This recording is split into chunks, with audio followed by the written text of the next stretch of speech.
which is pairing with the, this corresponds to the antisymmetric spin functions, is called orthohydrogen.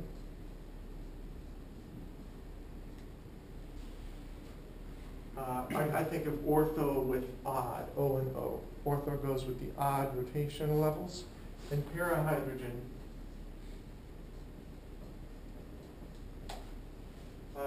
goes then with even rotational levels.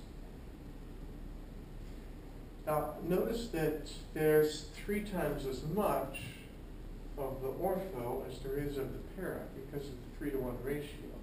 This has a couple of consequences. One consequence comes from spectroscopy.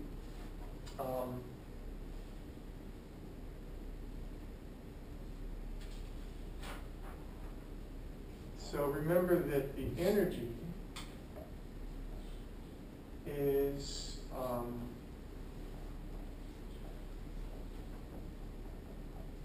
Bj times J plus 1. So this vertically is the energy.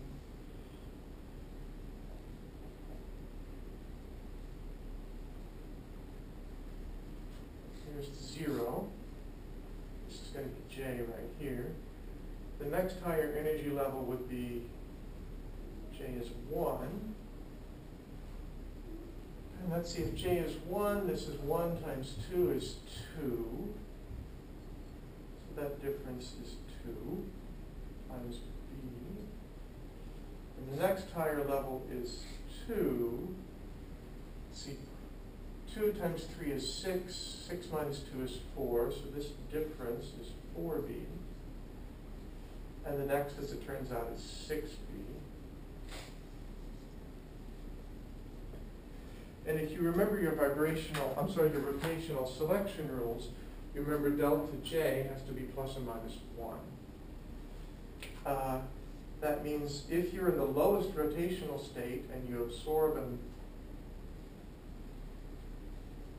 a photon of the right energy, you can be excited to the J equals 1 level. If you're in J equals 1 and you absorb a photon of the right energy, you can be excited to the J equals 2 level, and so on. Now clearly this energy difference is twice this energy difference, so this photon has to be much more energetic. And spectroscopically you can see what's going on, especially for Walter. And so you can get a spectrum in terms of frequencies. And the spectrum is going to be centered about, vertically is the absorbance, or some measure of the intensity, vertical intensity perhaps. And we get a series of lines. The curious thing is if you measure them, they alternate in intensity. And you get another pattern over here. I'm not sure I started it off right and have to think. Now when you see these alternating intensities, you can think of a couple things. What are the things that might come to your mind? What could be the cause of these alternating intensities? Total amount of population is being excited by that frequency. Exactly. Notice, that's one possibility. If we hadn't talked about this, you probably would have said, oh, it's different isotopes. And the different isotopes of different populations, and maybe there's some deuterium in there or something present in a much smaller amount. That's one possibility. But the other possibility is it comes from this kind of thing. Because notice J equals 0, that's para. And so the excitation from 0 to 1 is proportional to the para population. The excitation from 1 to 2 is proportional to then the ortho population, which is 3 times as big. So I got it right, actually. So you expect to see these alternating intensities because of the symmetry properties here. You only see this for homonuclear diatomics. You won't see this for the heteronuclear. You don't have the same symmetry considerations. So one consequence of the symmetry properties of the homonucleotides is in spectroscopy.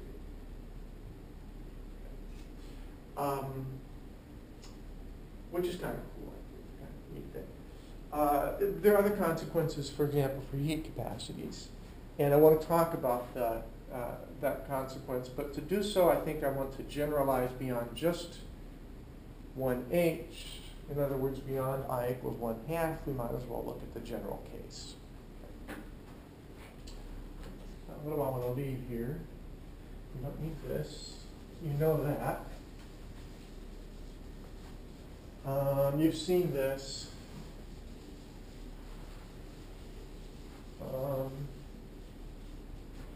I guess we'll leave that.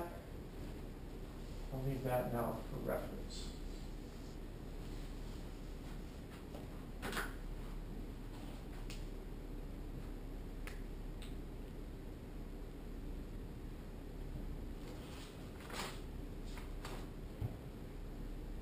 So, in general,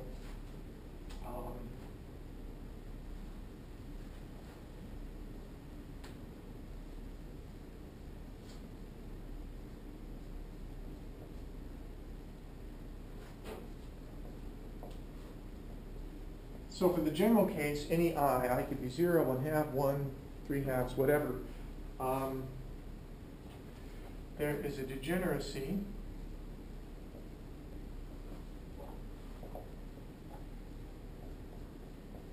which is 2I plus 1.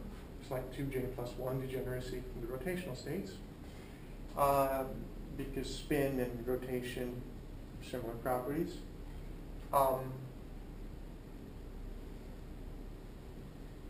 And of these, in general, I plus 1 are symmetric, and I are, I'm sorry, this is wrong.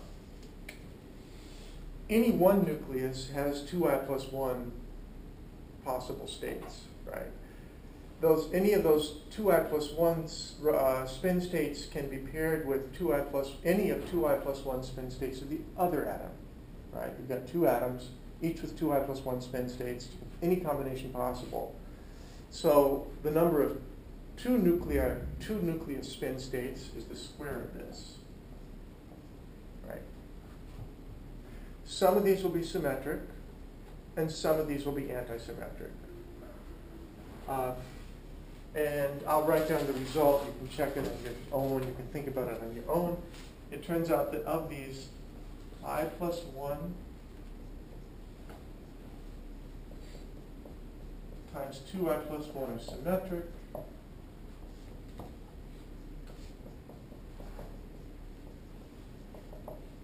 And I times 2I plus 1 are antisymmetric. And if you sum these, obviously you get that number. Okay. Just think about 1H for a second. I is a half.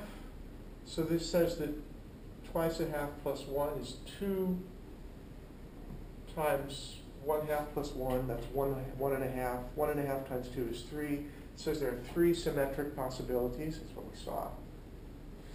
And this turns out to 1 antisymmetric. So it checks out for 1H, for I equals 1/2, and you can think about the other possibilities. Right.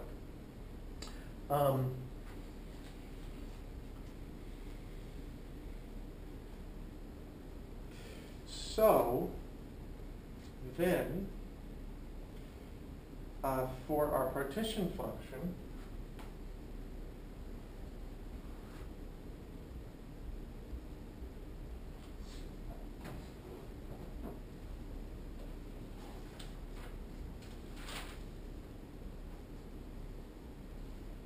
so we have to click.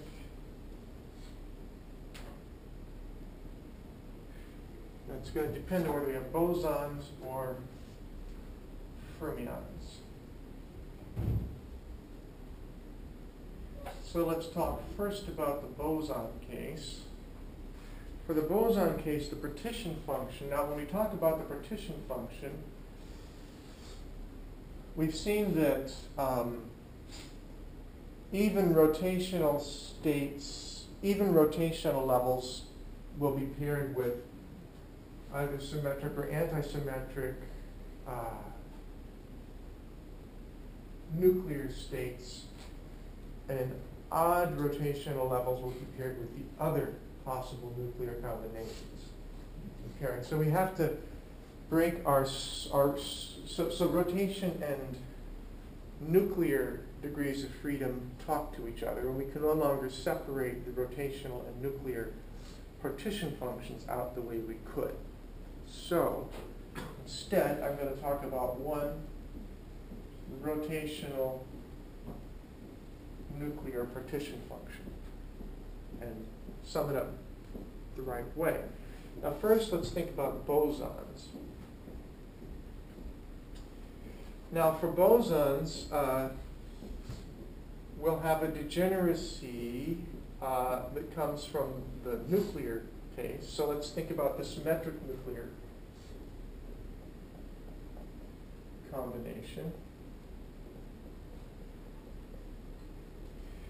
Now, if the nuclei are bosons, then the total wave function has to be symmetric with respect to their interchange, or it has to be symmetric with respect to these two processes, same thing.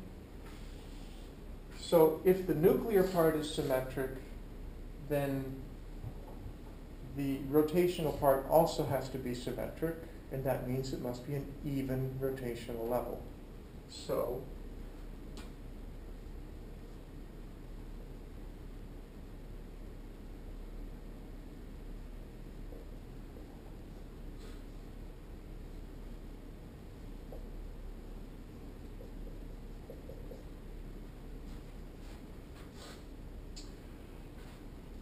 the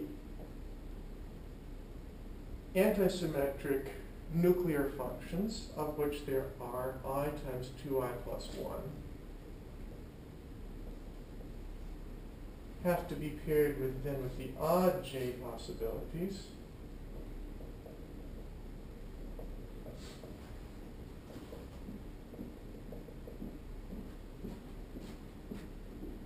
And that's that.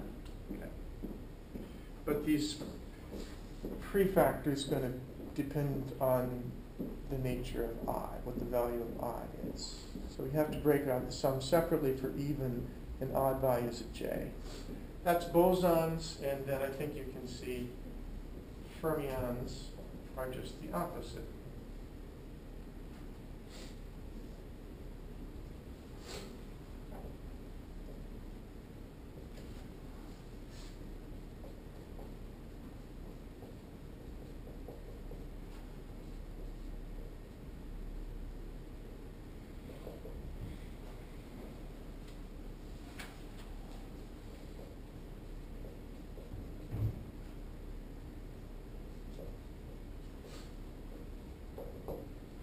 So the dot, dot, dot means the same everywhere, that exponential.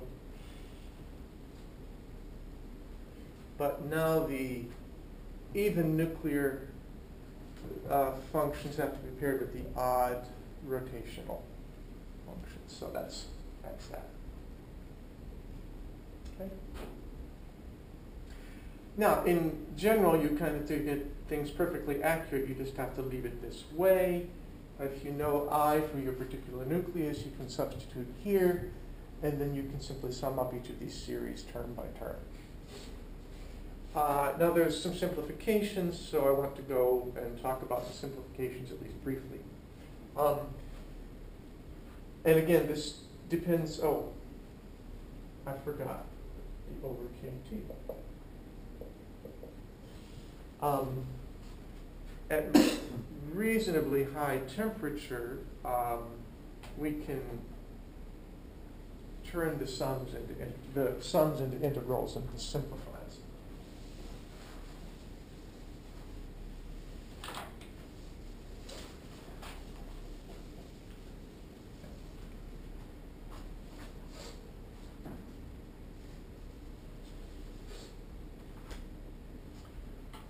So if temperature is high enough,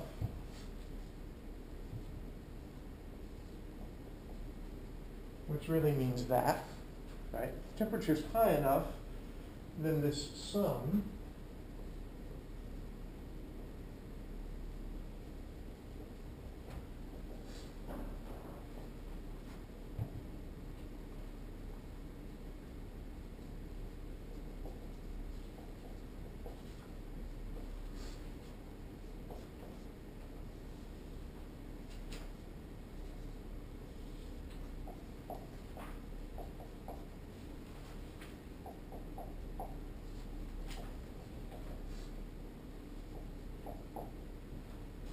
right? And we saw this earlier. I mean, I should say that we evaluated that integral earlier, right? The 1/2 comes from this being even, right? And in fact, you'll get the very same, it doesn't matter whether this is even or odd, you're going to get this 1/2 and the same integral in either case.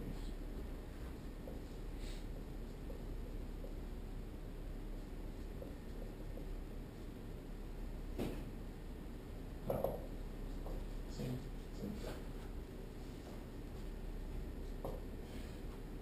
Now we evaluated this before.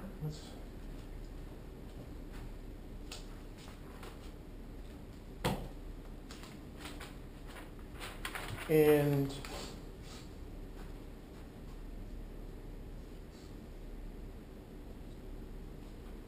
that was the value of the integral. You can plug in, or what else would this be? This would be t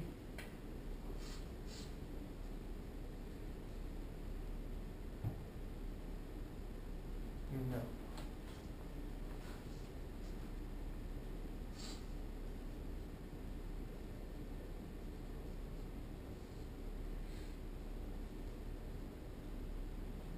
Substituting in, that part. It's just that. Right. Okay. So this was the high temperature limit. So this gives us an interesting result. Let's think just about the bosons right here.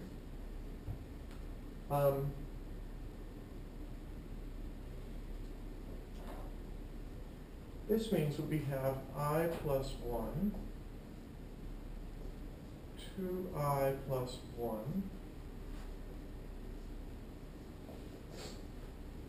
plus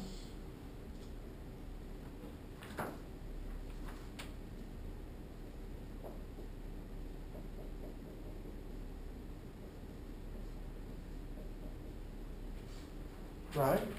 I just substituted in the integral equivalent of the sums. So these are my two terms. And I can combine the two terms and get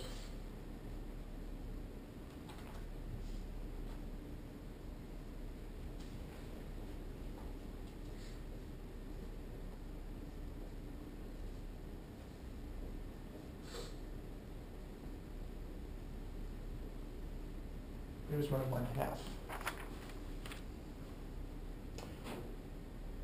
So in the high temperature limit, this is what we get for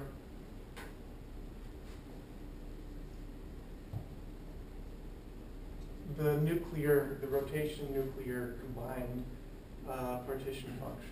And I think you can see that for fermions, actually, you'll get the very same thing. Okay. In the high temperature limit, you'll get the same expression. For fermions, you got for bosons, it's really not going to matter. Same thing. Now this is kind of interesting. If you like, you can think of this, although strictly this is the combined rotation nuclear part. Notice that this is the nuclear dependence and this is the rotational dependence. So it's as if you can separate from the nuclear from the rotation at the high temperature limit.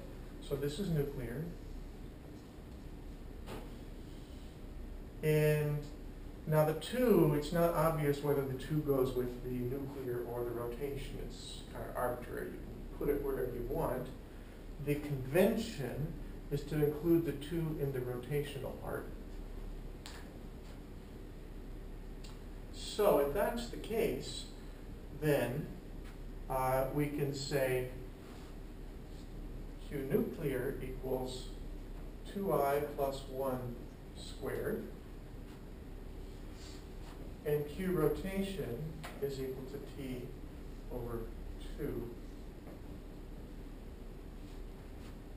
This is the homonuclear diatomic case.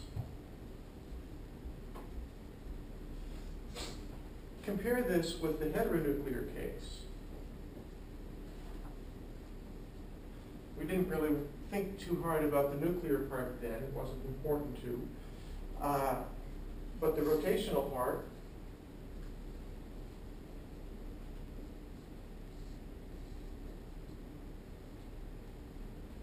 notice there's no two. So the symmetry property of the nucleus in a homonuclear diatomic adds this little extra two. And now we can see where it came from. It was because of the matching between the antisymmetric and the symmetric spin functions with the particular rotational function. So there's this extra two when you have a symmetric, a homonuclear diatomic.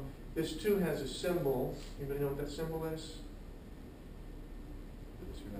Sigma. It's the symmetry factor.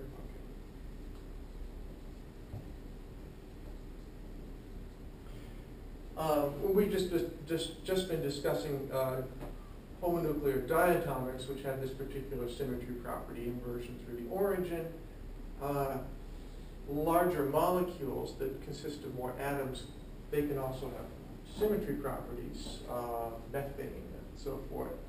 And for such larger molecules with high degrees of symmetry, you may develop a rotational partition function that looks just the same, but sigma it can be 3 or 4 depending on, or some larger number 8, depending on the symmetry property of your molecule. So we've just seen something kind of cool, I think. If you think back to physical chemistry, or some of you use this day to day now, we made reference to a symmetry number for heat capacities for certain properties, but did not really explain in detail where that came from. Well, now you've seen it. You've seen it only for the case of the homonuclear diatomic, but the very same kind of discussion, this coupling between rotation and nuclear functions, leads to other values of sigma for higher symmetry properties. Questions? No? Now remember, this factorization of Q rot nuclear into a Q nuclear times a Q rot depended on this high temperature limit. Okay. If you don't have in the high temperature limit, these sums became integrals and they were equal to each other. That allowed us to go here. At lower temperature, you can't approximate the sum as an integral, and the two sums will be different, and therefore you don't necessarily get this kind of product form of Q rho nuc. And you may actually have, yeah, so. I might finish then by coming back to this interesting case of hydrogen, which we saw had the ortho forms and the para forms. Ortho was odd J, and para was even J.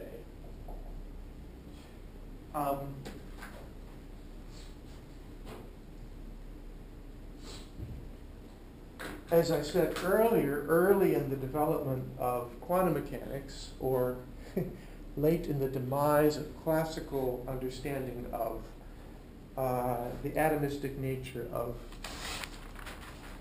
stuff, heat capacities were looked at. And the heat capacity of hydrogen was studied at very low temperature. And as I said, you can form ortho and you can form parahydrogen separately. And in your text is, I think, an interesting picture. Let's see if I can find it.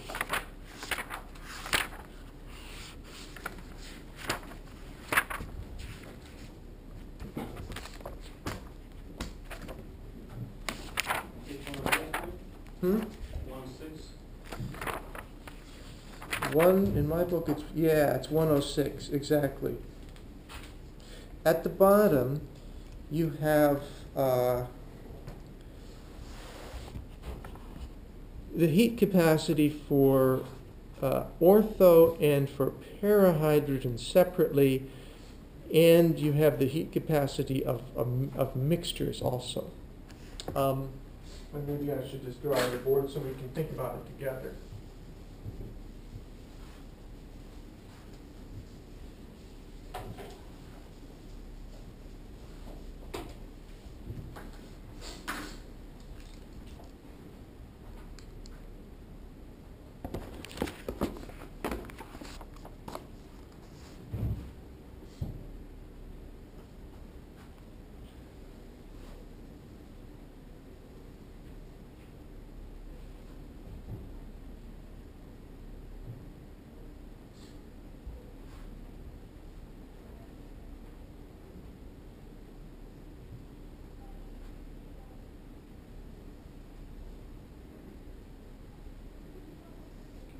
That.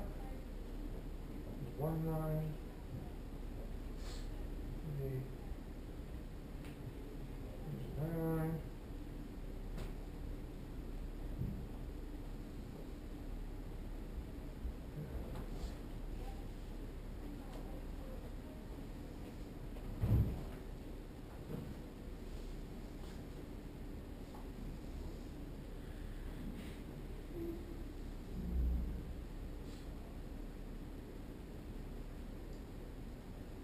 Then,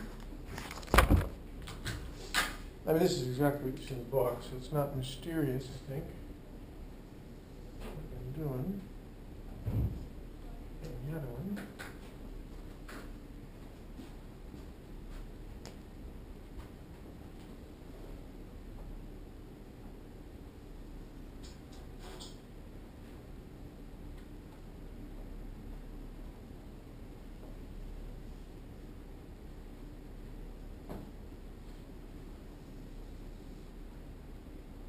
Yeah, like that.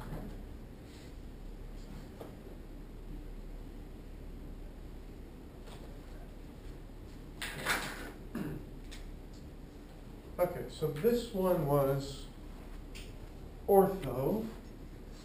This one is para. This one is 3:1, ortho para, and this is the equilibrium mixture.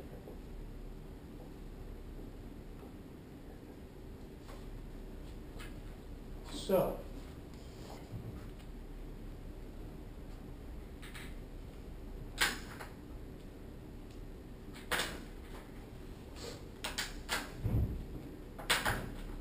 what's going on?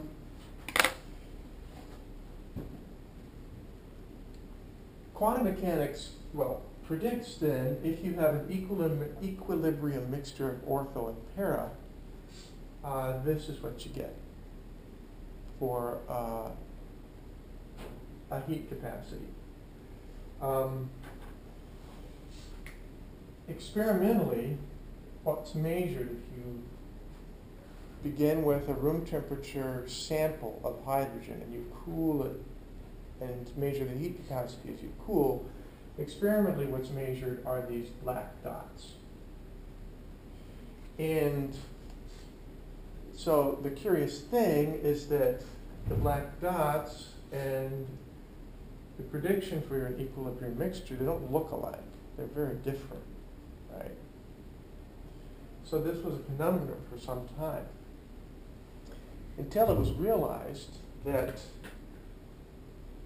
ortho and para do not interconvert very readily, because it's not just a matter of changing rotational state from even to odd or something. It's also a matter of changing the nuclear spin state, and that can be hard to do. So it was eventually realized that what was happening when they cooled their mixture was they started with a 3:1 mixture. That's the high temperature limit, remember? 3:1 is a high temperature limit, but it's not the low temperature. It doesn't represent low temperature. So you were starting with the high temperature mixture and cooling, but the ortho-para ratio was not changing because you weren't actually attaining equilibrium as you cooled. So what happened was you cooled, you can then go and you can recalculate the heat capacity of a 3-to-1 mixture ortho to para from the theoretical prediction based on the theoretical expression for para alone and for ortho alone. So this black line is just 3 times this plus that divided by 4. That's all that is. And of course you notice that matches the experimental very well. So what was happening was you weren't equilibrating. You were just cooling the room temperature mixture down. Okay. And some clever person found a way to interconvert the ortho and para. You add charcoal, activated charcoal, and you can invert quite readily. And once the measurement was redone, including this activated charcoal, in fact, you got this curve. So this is an interesting tale from, and this actually was quite controversial. It kind of said, hey, quantum mechanics, I don't know. You're not getting the right heat capacity for hydrogen when you cool. I don't know about that. So that was, but you can actually separate ortho and para. I think that brings us to the end of our tale. Maybe I'll finish by writing down something that's on page 108. I know we're over time. I want to write this one thing down, and that is we now have an expression for the partition function.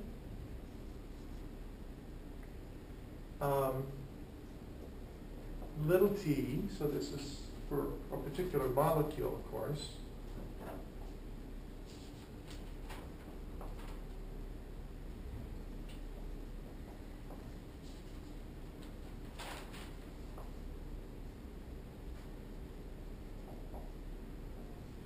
That's the translational part.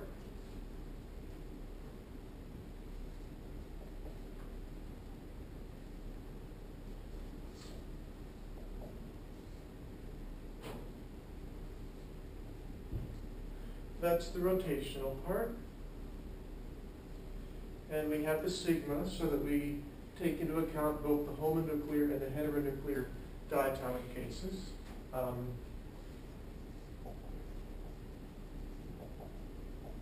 we're talking about diatomics only. This is accurate for all molecules, but this expression is only going to be accurate for diatomics.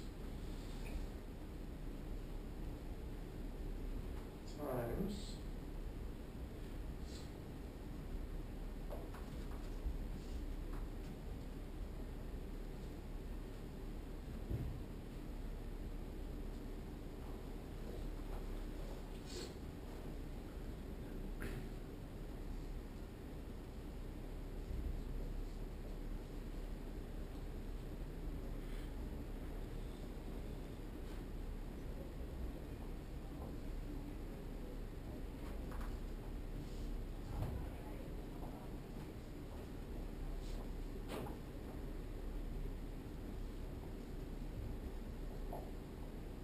so that's an approximate expression for the full partition function for a particular molecule in the diatomic case. The translational part, the rotational part with the sigma, so homonuclear, heteronuclear, vibrational, and the electronic, we only have the first term. You can add the second term further if you want, it's important. So now you can use this, of course, in form Q. At high enough temperature, you can use Boltzmann statistics. And from that, you can get anything you want.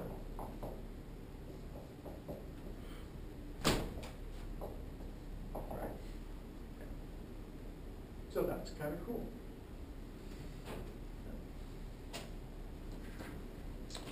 And that finishes this chapter. You'd think we've done monatomic and we've done diatomic. Let's go on to polyatomic. But it turns out that it's more sensible to take a step back. You'll notice that we've made high temperature approximations. Certainly we did for rotation and translation. And to go to the polyatomic case, it's going to be convenient to be more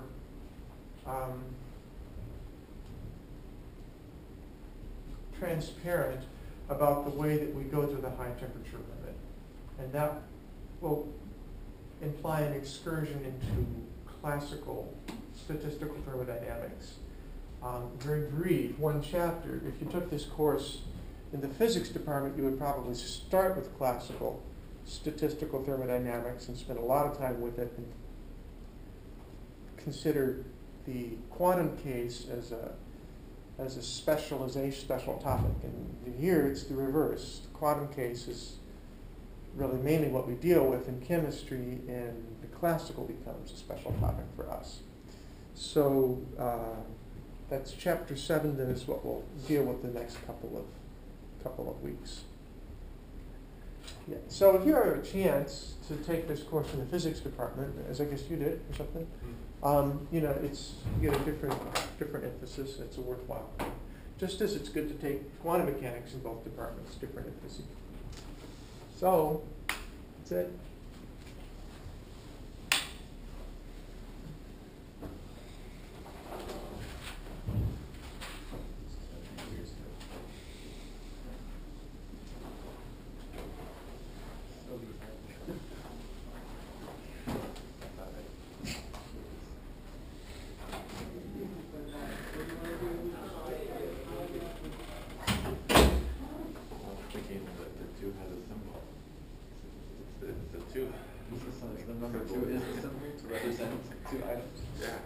What? When you were writing down and you said the 2 has a symbol, I was like, it is a symbol.